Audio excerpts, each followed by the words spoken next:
Samantala, panawagan para sa mas ligtas na mga komunidad at iba pang highlights sa National Crime Prevention Week celebration ating tatalakayin kasama si Atty. Christine Leones, Acting Assistant Service Director ng CPCS-NAPOLCOM.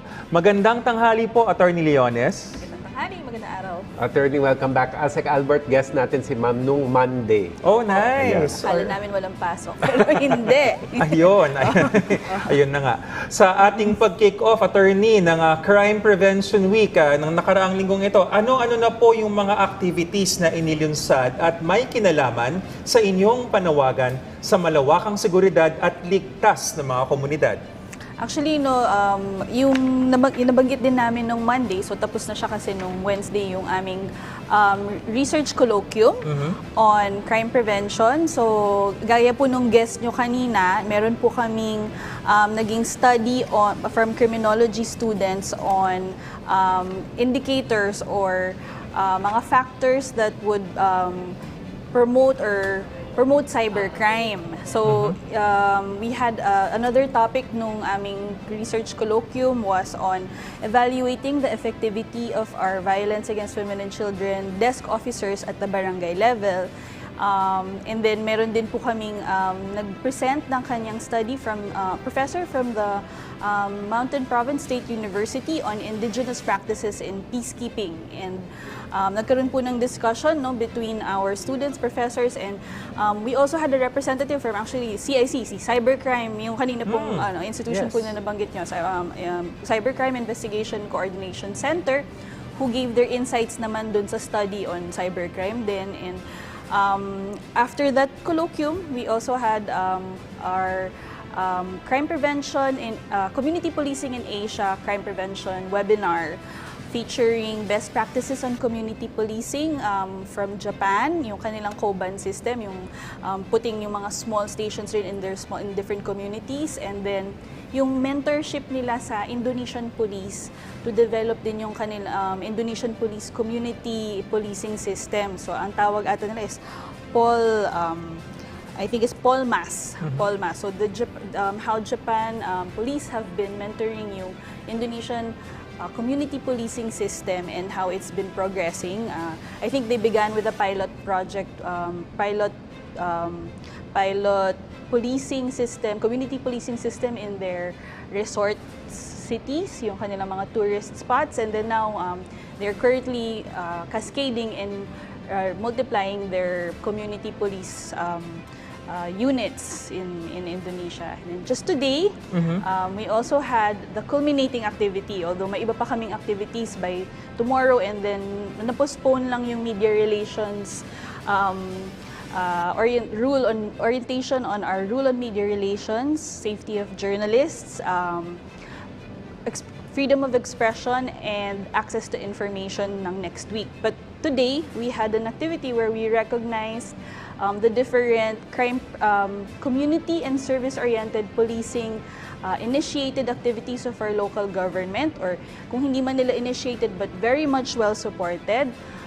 We chose mga five best practices from CAR, Region Cordillera, Region 5, Region 10, Region 11, Region 9. So we honored their the engagement of the local governments with their police and their community in addressing the roots of crime in their area. So may gender-based violence, meron ding sa environmental crimes.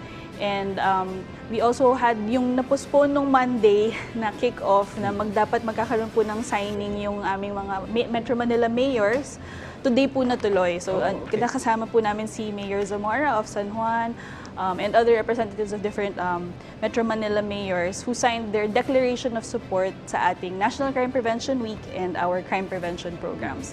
And last but not the least, tomorrow magkakaroon po kami sa West Rembo po ng seminar on crime prevention. And yun nga po, next week we'll have the orientation for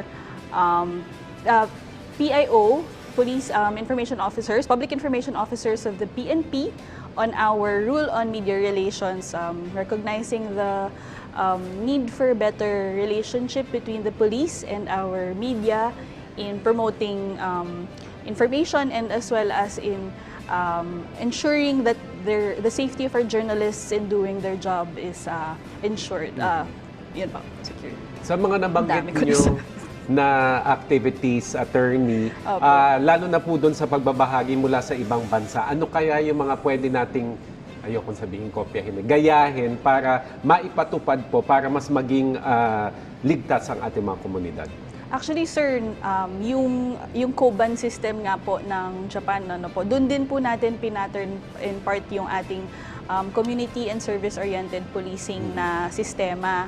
Kasi yun po yung pananaw na kailangan maging malapit ang kapulisan natin sa komunidad kasi sila po yung, at tinutulungan natin sila sa mga pag-access ng serbisyo at makasama natin sila sa pagtugon ng kanilang pangangailangan sa pang-araw-araw para makita din nila na yung pagtugon po kasi sa mga pangangailangan din, yung access to government services ng ating mga kababayan, isa rin yun sa pag-address kasi ng roots of crime.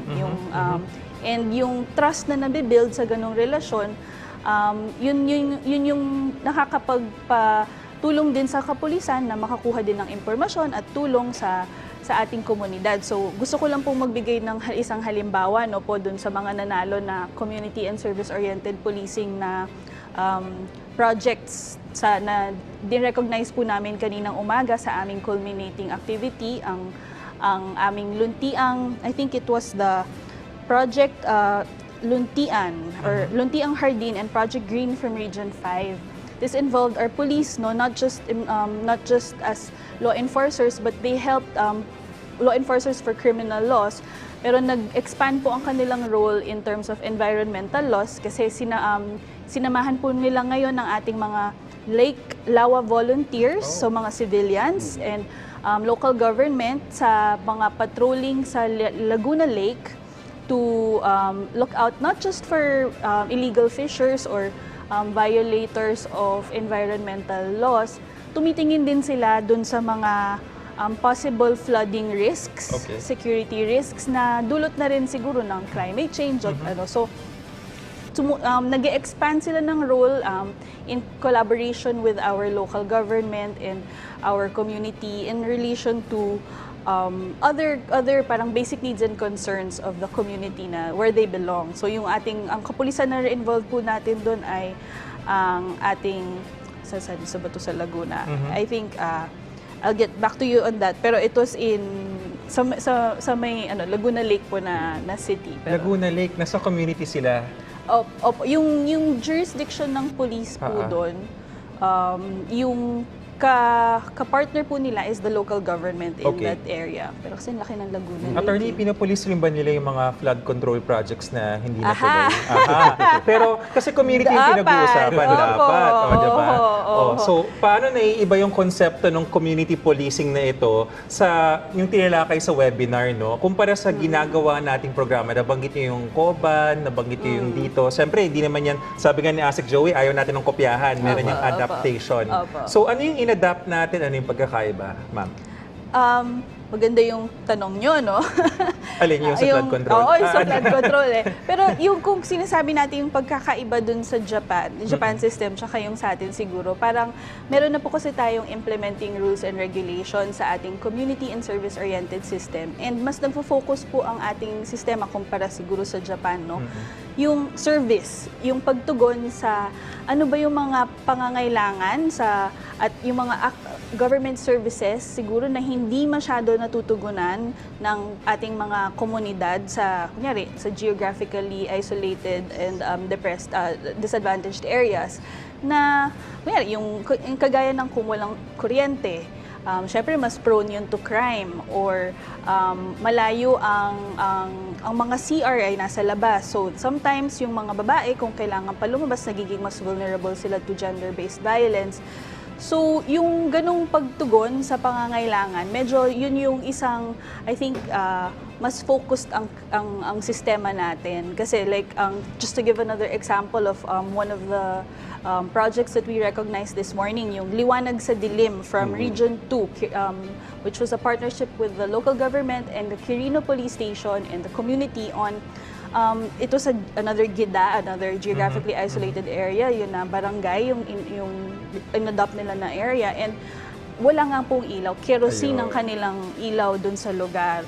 So ang naging tugon nung itong partnership ng local government and our police and DOST actually, the local DOST is to find a more affordable and sustainable electricity source for the community. So ngayon nasa stage na sila ng bidding.